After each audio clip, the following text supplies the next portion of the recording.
අද මුහුන් නොදෙමු රොටි මංගල්‍යයයි.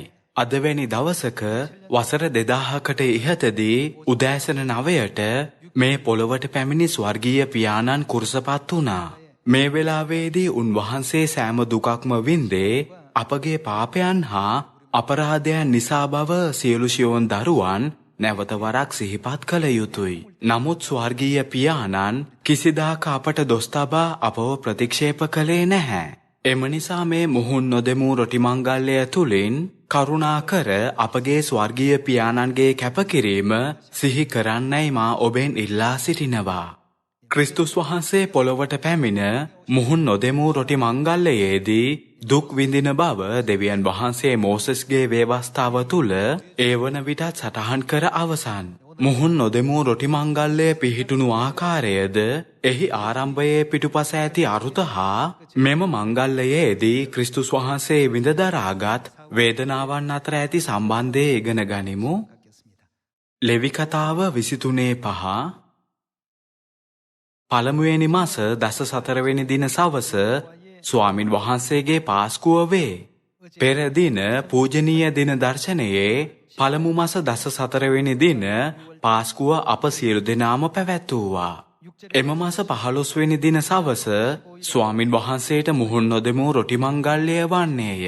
මුහුන් නොදෙමු රොටි මංගල්‍යය යනු මුහුන් නොදෙමු රොටි කන්නා වූ දවසකි. ඊට මුහුන් නොදෙමු රොටි මංගල්‍යය කියා පවසන්නේ ඒ නිසයි. මුහුන් නොදෙමු රොටි දිරවීමට අපහසු නිසා ඊට දුක් රොටි කියාද විස්තර කරනවා. දෙවියන් වහන්සේ පාස්කුවට පසු දින එනම් පළමුවෙනි මාස 15 වන දිනයේදී දුක අර්ථවත් වන මුහුන් නොදෙමු රොටි මංගල්‍යය නියම කළා. මුහුන් නොදෙමු රොටි මංගල්‍යයේ ආරම්භය දෙස බලනවා නම් වසර 3500කට ඉහතදී දෙවියන් වහන්සේ මෝසෙස් තුලින් ඊශ්‍රායෙල් වරුන්ව මඟ පෙන්වූ බව අපට දැක ගන්න පුළුවන්. පාස්කුව පැවැත්වීමෙන් පසුව ඊශ්‍රායෙල් වරු මිසර දේශයෙන් නිදහස් වුණා. කොහොම නමුත් ඔවුන්ගේ නිදහසින් පසුව රතු මුහුද අවහිර වීමෙන් ඔවුන්ට නොනවත්වා තමන්ගේ ගමන යන්න බැරි වුණා. ඊට අමතරව පාරාවෝගේ සේනාව ලුහු බැඳ ගිය නිසා ඔවුන්ගේ තත්වය තවත් දුෂ්කර වුණා.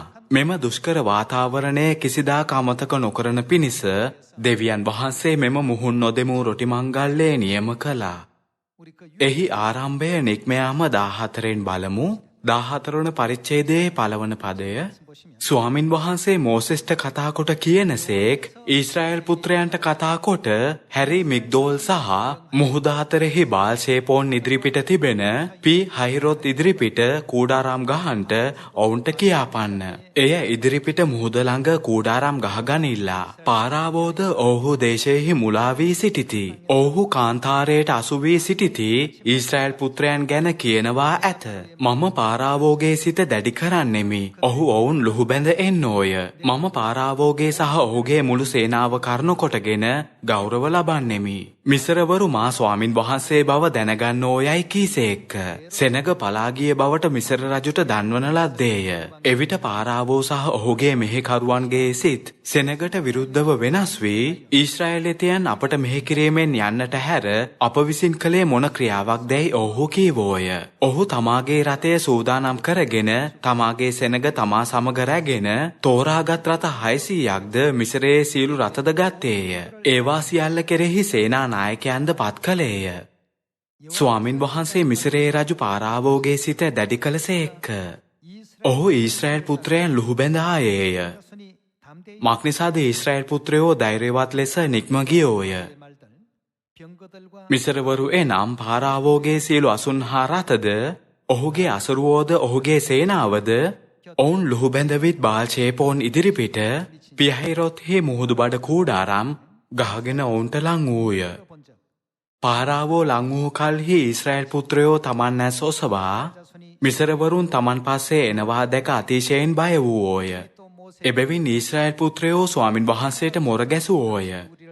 ඔවුහු මෝසෙස්ට කතා කොට කාන්තාරයෙහි මැරෙන්ට නුඹ අප ගෙනාවේ මිසරෙහි මිනිවලවල් නැති නිසාද? මිසරෙන් අප ගෙනවුත් අපට මෙසේ ක්‍රියා කළේ මක් නිසාද? මිසරවරුන්ට මෙහෙකරන්ට අප අත්හරින්ටය කියා මිසරයෙහිදී අප කීවේ මේක නොවේද? වනාන්තරයෙහි මැරෙනවාට වඩා මිසරවරුන්ට මෙහෙ කිරීම අපට යහපතයි මෝසෙස්ට කීවෝය. මෝසෙස්ද බය නොවෙන්න නිශ්චලව සිට ස්වාමින් වහන්සේ අද නුඹලාට සිදු කර දෙන ගැලවීම බලන්න. මක්නිසාද නුඹලා අද දුටු මිසරවරුන් නැවත කවදාවත් නොදකින්නහුය. ස්වාමින් වහන්සේ නුඹලා උදෙසා සටන් කරන සේක්ක. නුඹලා නිශ්ශබ්දව සිටිය යුතුයයි සෙනගට කීවේය. නික්මයාම කාලයේ ඊශ්‍රායල්වරු පාස්කුව පැවැත්වීමෙන් පසු ඊළඟ දවසේදී ඔවුන් රම්සෙස්හි එකට රැස් වුණා. නික්මයාමේ ශ්‍රේෂ්ඨතම කාර්ය ආරම්භ වූ අවස්ථාව මෙයයි. රතු මුහුද ඔවුන්ගේ ගමන් මග අවහිර කළ නිසා පාරාවෝසිය සිත වෙනස් කරගෙන ඊශ්‍රායල්වරුන්ව නැවත රැගෙන ඒමට ඔවුන්ව ලුහුබැඳ ගියා. රතු මුහුද තම මාර්ගය අවහිර කර තිබියදී මිසර සේනාවේද ලුහුබැඳීමට ලක් වූ නිසා ඊශ්‍රායල්වරු දැඩි ලෙස බිය වුණා. ඔවුන් සිටියේ විශාල අර්බුදයකයි. ඔවුන් ආරක්ෂිතව රතු මුහුද තරණය කරන තුරුම මිසර සේනාව ඔවුන්ව ලුහුබැඳ ගියා. පාස්කුවේ මහිමය සැබවින්ම විශිෂ්ටයි. එය ඔවුන්ට තමන්ට නිදහසේ ප්‍රීතිය දුන්නා වූ දෙවියන් වහන්සේගේ පරාක්‍රමවත් බලය සෝදිසි කරන වේලාවකි. නමුත් ඔවුන්ගේ නිදහසේ ප්‍රීතිය දිගුකල් පැවතුනේ නැහැ. මිසර සේනාවේ ලුහුබැඳීමට ලක්ව සිටිද්දී ඊශ්‍රායල්වරුන්ට දැඩි ජීවිත අවදානමක් දැනුණු අතර ඔවුන් දැඩි බියකින් පසු වුණා. එනම් පූජනීය දින දර්ශනයේ පළමු මස 21 වනදා තුරුම ලුහුබැඳ ඒම සිදු වුණා. පළමු මස 22 වෙනි දින අලුයම ඔවුන් රතු මුහුද තරණය කර අවසන් වන තුරු ලුහුබැඳ යාමෙන් පලා යද්දී ඔවුන්ට දැඩි පීඩනයක් දැනුණා. මෙම සිදුවීම් මාලාව හේතුවෙන් ඊශ්‍රායල්වරුන්ට සිතාගත නොහැකි දුක් වේදනා අත්විඳීමට සිදු වුණා. මෙය සම්පූර්ණ වූයේ යේසුස් ක්‍රිස්තුස් වහන්සේ පාස්කුව පවත්වා පාස්කුවට පසුදා මුහුන් නොදෙමූ රොටි මංගල්‍යයේ කුරුසපත් වීමෙන්ය. දෙවියන් වහන්සේ විසින් ක්‍රිස්තුස් වහන්සේ විඳීමට යන දුක් වේදනා තැබුවේ මංගල්‍යයන් තුලින් දුන් මෝසෙස්ගේ ක්‍රියාවන්ගෙන්ය. එබැවින් පාස්කුව යනු දෙවියන් වහන්සේ තම පරාක්‍රමවත් බලය එළිදරව් කරන දවසකි. තවද මුහුන් නොදෙමූ රොටි මංගල්‍යය යනු ක්‍රිස්තුස් වහන්සේ අප වෙනුවෙන් පීඩාවට අවමානයට හා වේදනාවට පත් වූ වේදනා විඳීමේ දවසකි. පරණ ගිවිසුම් කාලයේදී ඔවුන් ඒ දිනයේදී මුහුන් නොදෙමූ රොටි කෑවා. මුහුන් නොදෙමූ රොටි නම් ඊස් නොදමා සෑදූ රොටි ලෙස විස්තර කරයි. මුහුන් නොදෙමූ රොටි වලට දුක් රොටි කියාද පවසනවා. ද්විතීය කතාව 16:3ට යමු. නුඹ මිසර දේශයෙන් පිටතට ආ දවස මුහුන් දැමු රොටි යනු ඊස් යොදා සෑදූ රොටිය.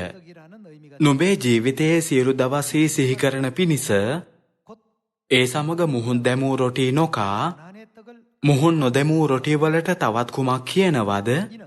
දුක් රොටි වන මුහුන් නොදැමූ ඒවා සත් දවසක් ඒ සමග කාපන්න.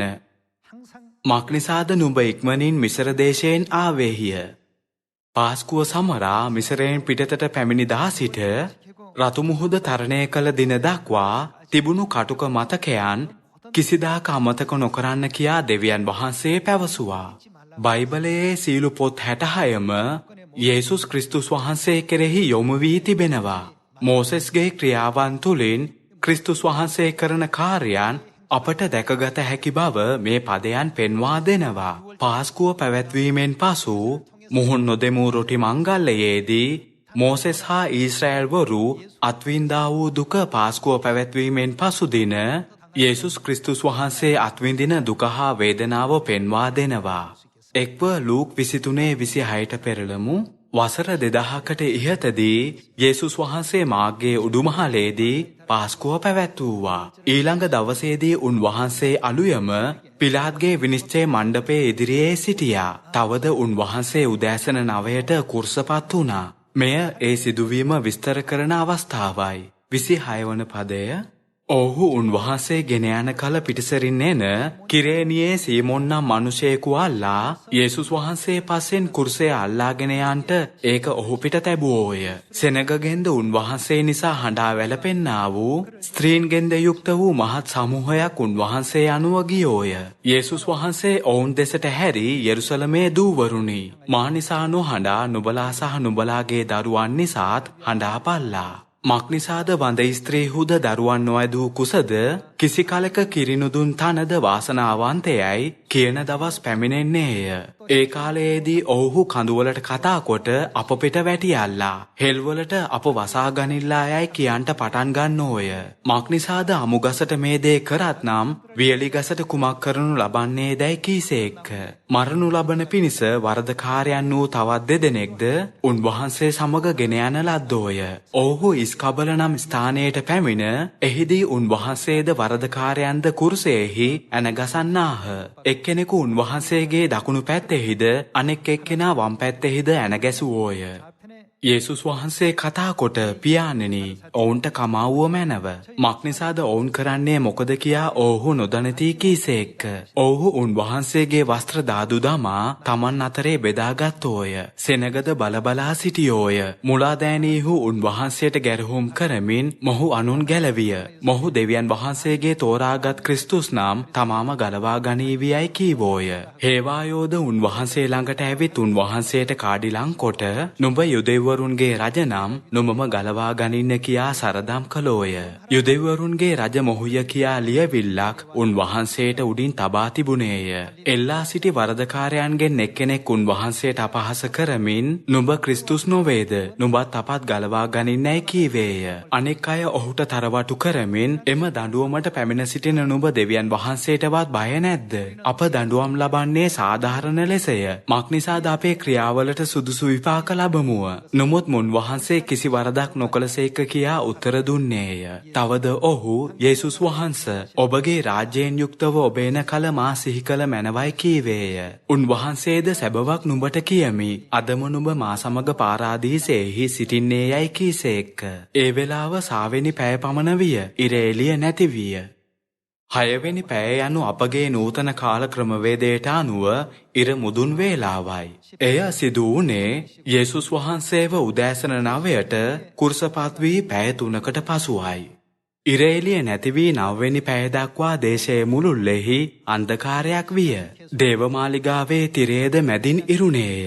යේසුස් වහන්සේ මහත් ශබ්දයකින් මොරගසා පියාණෙනි ඔබගේ අතට මාගේ ආත්මය බාර දෙමි කීසේක්ක. මෙසේ කියා උන්වහන්සේ ආත්මය හලසේක්ක. පරණ ගිවිසුමේ මංගල්‍යයන් තුලින් අපගේ පාපයන් හා අපරාධයන් නිසා ක්‍රිස්තුස් වහන්සේ දුක් විඳින බවට දෙවියන් වහන්සේ දැනටමත් අනාවැකි කර අවසන්. වසර 3500කට ඉහත ඊශ්‍රායල් වරුන් වින්දා වූ දුක අපට සිහි කෙරෙව්වේ යේසුස් ක්‍රිස්තුස් වහන්සේගේ දුක අපට පෙන්වා දීම සඳහායි. පාස්කුව පවත්වා පසුදා මුහුන් නොදෙමූ රොටි මංගල්‍යයේදී ගැලවුම් කාර්යානන් කුර්සිය මත දුක් විඳින බවට එයින් ඡායාවක් ලෙස පෙන්වා දෙනවා. යේසුස් ක්‍රිස්තුස් වහන්සේ කුර්සිය මත මියගිය දවසේදී බොහෝ පිරිසක් උන්වහන්සේ අනුව ගියා. ගිය අතරේ විවිධ වර්ගයේ මිනිසුන් සිටියා. ඔවුන්ගෙන් ඇතමෙක් උන්වහන්සේට මිට මොළවා පහර දුන්නා. ඇතමෙක් කඹුලට ගැසුවා. ඇතමෙක් උන්වහන්සේගේ මුහුණට කෙල ගැසුවා. සරදම් කළා. ඒ අතර ක්‍රිස්තුස් වහන්සේ සමග කුරුසය ඔසවාගෙන ගිය මිනිසෙක් සිටියා. ඇතැම් මිනිසයන් උන්වහන්සේ වෙනුවෙන් වැළපුණා. මේ යුගයේදී තාත්මිකව මෙවැනි විවිධ වර්ගයේ මිනිසුන්ව අපට දැක ගන්න පුළුවන්. මතෙව් 26:67 බලමු. එවිට ඔවුහු උන්වහන්සේගේ මුහුණට කෙල ගසා උන්වහන්සේට ගුටියන්නෝය. සමහරෙක් කතුල් පහර ගසා ක්‍රිස්තුනි ඔබට ගැසුවේ කවුදැයි දිවැසින් අපට කියාපන්නයි කීවෝය. විවිධ වර්ගයේ අය යේසුස් වහන්සේ පසුපස ගියා. ඇතැම් අය උන්වහන්සේට මිට මොළවා ගැසුවා. කමුලට ගැසුවා. උන්වහන්සේගේ මුහුණට කෙල ගැසුවා. තවද තවත් අය උන්වහන්සේට සරදම් කළා. 26:32ට යමු. නුමුත් මා නැගිටවනු ලැබූ පසු නුඹලාට පළමුවෙන් ගලීලයට යන්නෙමි කීසේක. පේතුරුස් උන්වහන්සේට උත්තර දෙමින් සියල්ලන්ම ඔබ ගැන බාධා වෙතත් මම නම් කවදාවත් බාධා නොවන්නෙමි කීවේය. යේසුස් වහන්සේද සැබවක් නුඹලාට කියමි. අද රාත්‍රියේ කුකුලා හඬලන්නට ප්‍රථමයෙන් නුඹ මා අඳුනන්නේ නැත කියා තුන්වරක් කියන්නෙහි යයි ඔහුට කීසේක. පේතුරුස්ද ඔබ සමග නසින්ට පවා මට සිද්ධ වුණත් ඔබ නාඳුනමි කියන්නේ නැතයි උන්වහන්සේට කීවේය. ගෝලයන්ද සියල්ලෝම එසේම කීවෝය.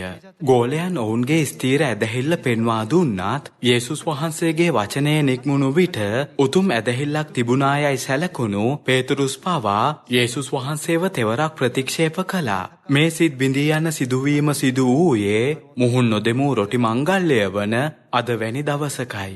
මතෙව් 26:45. එකල උන්වහන්සේ ගෝලයන් ළඟට ඇවිත් ඉතින් නිදාගෙන නිවාඩු ගනිල්ලා. මෙන්න පැය ළඟය. මනුෂ්‍ය පුත්‍රයා පව්කාරයන්ගේ අත්වලට පාවා දෙනු ලබයි. නැගිටිල්ලා අපි යමු. අන්න මා පාවා දෙන්නා ළඟයයි කීසේක. 47 වන පදය. උන්වහන්සේ කතා කරද්දීම බලව 12 දෙනාගෙන් එක්කෙනෙකු යුදස්ද ඔහු සමග නායක පූජකයන් හා සෙනගගේ වැඩිමහල්ලන් කෙරෙන් කඩු මුගුරුගත් මහත් වූ සමූහයක්ද ආවෝය. උන්වහන්සේගේ පාවා දෙන්නා යමකු ගනිම්ද ඒ උන්වහන්සේය. උන්වහන්සේ අල්ලා ගන්නය කියා ඔවුන්ට ලකුණක් දී තිබුණේය. එකෙනෙහිම ඔහු යේසුස් වහන්සේ ළඟට ඇවිත් රබ්බි සුභසිද්ධ වේවා කියා උන්වහන්සේ සිඹගත්තේය. යේසුස් වහන්සේද මිත්‍රය නුඹ කරන්ට ආදේ කරන්නැයි ඔහුට කීසේක. එවිට ඔහු ඇවිත් යේසුස් වහන්සේ පිට අත් තබා උන්වහන්සේ අල්ලා ගත්තෝය. ගෝලයන් 12 දෙනාගෙන් එක්කෙනෙකු යුදස් ඉස්කාරියොත්ගෙන් යේසුස් වහන්සේව රිදී කාසි 30කට විකුණුණා. තවද ඊටමත් විශ්වාසනීය වූ ගෝලයෙකු පේතුරුස්ගෙන්ද උන්වහන්සේ ප්‍රතික්ෂේප වුණා. මිනිසුන් ඔවුන්ගේ මිට මොලවා උන්වහන්සේට ගැසුවා. කම්මුලට ගසා මුහුණට කෙල ගැසුවා. උන්වහන්සේ සරදමට ලක් වූ අතර රෝමානු හේවායින්ගේ කසපහරද ලබා කිව නොහැකි වේදනාවන් දරා ගනිමින් ගොල්ගොතා කන්දේ ගමන් කළා. උන්වහන්සේට මේ සියල්ල සිදු වුණේ අපගේ පාපයන් නිසායි. මේ සියල්ල සිදු වුණේ අද අප පවත්වන මුහුණ නොදෙමූ රොටි මංගල්‍ය දවසේදීය. ඇත්තටම මේ සෑම දෙයක්ම පව්කරුවන් තම පාපයන්ට ලැබිය යුතු දේවල්ය.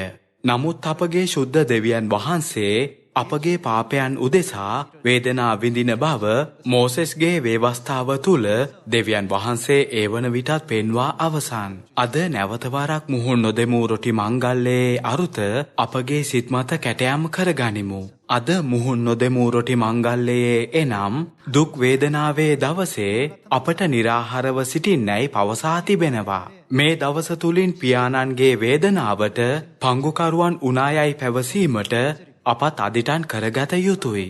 මාක් 2:18 බලමු.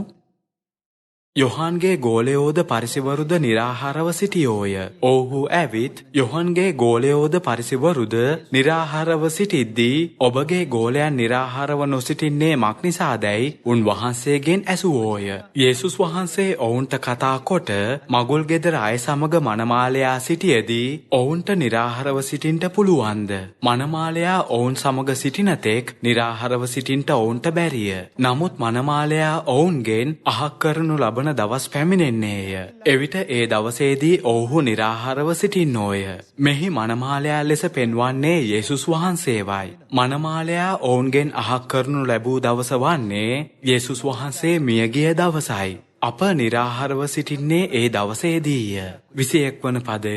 කිසිවෙක් තාන් රෙදි කැබැල්ලක් පරණ වස්ත්‍රයකට තබා මසන්නේ නැත. මැහුවොත් අලුත් රෙදි කැබැල්ලට පරණ රෙද්දෑදී වඩා ලොකු ඉරුමක් වේ. මනමාලයා ඔවුන්ගෙන් අහක් කරනු ලබන දවස් පැමිණෙන්නේය. එවිට ඒ දවසේ ඔවුහු निराහාරව සිටින්නෝය. අද යේසුස් වහන්සේ කුරුසයේ මිය යනතුරු අප निराහාරව සිටිනවා. උන්වහන්සේ කුරුසපත් වී දහවල් 3ට මිය ගියා. අනාගතයේදී සත්‍ය පිළිගන්නා වූ සහෝදර සහෝදරියන්ව අප ක්‍රිස්තුස් වහන්සේගේ කැපකිරීම හා වේදනාවේ සිටින් මඟ පෙන්විය යුතුය. සෑම විටම දෙවියන් වහන්සේ අප වෙනුවෙන් දරාගත් සුද්ධ කැපකිරීම හා වේදනාව අපගේ සිතේ තබාගෙන මෙය කරමු. යේසුස් වහන්සේ අප එකිනෙකාගෙන් වෙන්වන දවසට निराහාරව සිටින්න කියා පැවසුවා. අපගේ निराහාරයත් දහවල් 3ට අවසන් වෙනවා. එය ක්‍රිස්තුස් වහන්සේගේ වේදනාවට සසඳවන්නවත් බැහැ. එය කිසිවක් නොවුනත් තම දුක් විඳීමට පංගුකරුවන් වන්න කියා දෙවියන් වහන්සේ අපට පැවසුවා. රෝම 8:16 බලමු. අපි දෙවියන් වහන්සේගේ දරුවෝයයි ආත්මයන්න් වහන්සේම අපේ ආත්මය එක්ව සාක්ෂි දෙනසේක්ක.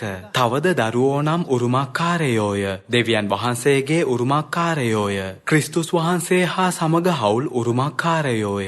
උන්වහන්සේ හා සමග මහිමය ලබන පිණිස උන්වහන්සේ හා සමග දුක් විඳිමු නම් මෙසේ වන්නේය. 18 වන පදය. මක්නිසාද මේ වර්තමාන කාලයේ දුක් වනාහි අප කෙරෙහි එළිදරව් කරනු ලබන්නා වූ මහිමයට සමාන කරනු ලබන්ට නොවටී යයි සිතමි. තමන් වින්ද දේවලින් කීකරුකම ලැබ සම්පූර්ණකම ලැබූ බවට බයිබලය පවසනවා. ක්‍රිස්තුස් වහන්සේගේ දුක් විඳීමට පංගුකරුවන් වීමෙන් අපටත් සම්පූර්ණකම ලැබූ ස්වර්ගීය දරුවන් විය හැකි බව දෙවියන් වහන්සේ අපට උගන්වනවා. පංගුකරුවන් වන්නේ කොහොමද කියාත් මොන වගේ මනසක් අප ඇති කරගත යුතුද කියාත් යෙසායා 53න් තවත් පදයක් බලමු. මානව වර්ගයාව ගලවන පිණිස දෙවියන් වහන්සේගේ දුක් විඳීමට පංගුකරුවන් වීමට අප ශුද්ධ මනසින් එක් විය යුතුයි. 53:1 කියවමු. අප විසින් දැන්නූ දේ විශ්වාස කළේ කවුද? ස්වාමින් වහන්සේගේ හස්තය කාට එළිදරව් වීද? මක්නිසාද උන්වහන්සේ ලාපැලයක් මෙන්ද වියලි බිමෙන් මතුවෙන අංකුරයක් මෙන්ද ඔවුන් ඉදිරියේහි හටගත්සේක. උන්වහන්සේට රුවවත් ශෝභමාන කමවත් නැත. අප විසින් උන්වහන්සේ දකින විට උන්වහන්සේ කෙරේ ආශා වීමට ලක්ෂණ කමක්ද නැත. උන්වහන්සේ මනුෂ්‍යයන් විසින් සුළු කොට එපා කරනු ලැබූසේක්ක. වේදනා ඇත්තා වූ දුක දන්නා වූ මනුෂ්‍යයෙක්ය. මෙහිදීත් යේසුස් වහන්සේ ඉපදෙන්නට වසර 700කට පෙරදීම උන්වහන්සේට සිදුවන්නා වූ සියලු දේ යෙසායා අනාගත වක්තෘ අනාවැකි කර තිබුණා. 3 වන පදය. උන්වහන්සේ මනුෂ්‍යයන් විසින් සුළු කොට එපා කරනු ලැබූසේක්ක. වේදනා ඇත්තා වූ දුක දන්නා වූ මනුෂ්‍යයෙක්ය. මනුෂ්‍යයන් විසින් තමුන්ගේ මුහුණ සඟවා ගන්න කෙනෙකු මෙන් උන්වහන්සේ සුළු කරනු ලැබූසේක්ක. අපිද උන්වහන්සේ නොසැලකුවෙමුව. සැබවින්ම උන්වහන්සේ උසුලාගත්තේ අපේ දුක්ය. දරාගත්තේ අපේ ශෝකය. එසේ වී නොමුත් උන්වහන්සේ දඬුවමද දෙවියන් වහන්සේගෙන් පහරද පීඩාවද ලැබූ කෙනෙක්යයි අපි සිතීමුව. නමුත් උන්වහන්සේ තුවාල ලැබුවේ අපේ අපරාධ නිසාය. පොඩි කරනු ලැබුවේ අපේ අයුතුකම් නිසාය. මේ සියල්ලම වුණේ අපේ පාපයන් හා අයුතුකම් නිසායි. අපට සමාදානය ගෙන දෙන දඬුවම උන්වහන්සේ පිටට පැමුණුනේය. උන්වහන්සේගේ පහරවලින් අපට සුවය ලැබී තිබේ. අපි සියල්ලෝම බැටළුවන් මෙන් මුලා වී එකිනෙකා තම තමාගේ මාර්ගයට හැරී ගියමුව. ස්වාමින් වහන්සේද අප සියල්ලන්ගේ අයුතුකම උන්වහන්සේ පිට තැබූසේක්ක. උන්වහන්සේට පීඩා කළ විට උන්වහන්සේ යටහත් වී තමන්ගේ මුඛයේ නෑර සිටිසේක්ක. මරන්ට ගෙන යන බැටළු පැටවෙකු මෙන්ද බැටළු දෙනක් ලෝම කපන්නන් ඉදිරියේහි නිශ්ශබ්දව සිටින්නාක් මෙන්ද උන්වහන්සේ තමන්ගේ මුඛයේ නෑර සිටිසේක්ක. උන්වහන්සේ බලාත්කාරකමෙන්ද විනිශ්චයෙන්ද පහ කරනු ලැබූසේක්ක.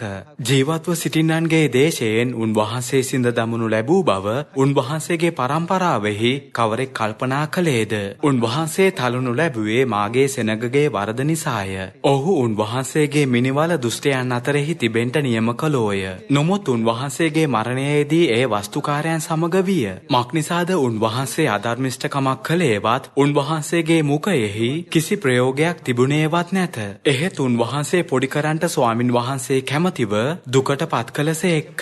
ඔබ උන්වහන්සේගේ ප්‍රාණය පාප පූජාවක් කරන විට උන්වහන්සේ තමන්ගේ වංශය දැක තමන් දවස් වැඩි කරනසේක්ක. ස්වාමින් වහන්සේගේ කැමැත්තද උන්වහන්සේගේ අතෙහි සඵලවන්නේය. උන්වහන්සේ තමන් ආත්ම වේදනාවේ ඵල දැක තෘප්තියට පැමිණෙනසේක්ක. මාගේ ධර්මිෂ්ඨ ස්වකීය දැනගැන්ම කරනු කොටගෙන බොහෝ දෙනෙකු ධර්මිෂ්ඨ කරනවා ඇත. ඔවුන්ගේ අයුතුකම්ද උන්වහන්සේම දරා ගන්නවා ඇත. එබැවින් මම බොහෝ දෙනෙකු අතරෙහි උන්වහන්සේට කොටසක් බෙදා දෙන්නෙමි. බලවන්තයන් සමගද උන්වහන්සේ කොල්ලය බෙදා ගන්නවා ඇත. මෙසේ වන්නේ තමන් ප්‍රාණය මරණයට වගුරුවාදී වරදකාරයන් සමග ගණන් ගනු ලැබ උන්වහන්සේම බොහෝ දෙනෙකුගේ පාප උසුලාගත් නිසාය. වරදකාරයන් උදෙසාද උන්වහන්සේ මැදහත්කාරකම් කරනසේක්ක. මෙවැනි වූ මනසකින් අප වෙනුවට ක්‍රිස්තුස් වහන්සේ අතිශය වේදනාවක් හා දුකක් දරාගත්තා. අද අප සෑම විටකම උන්වහන්සේ කුරුසිය මත කැප වුණා කියා පවසනවා.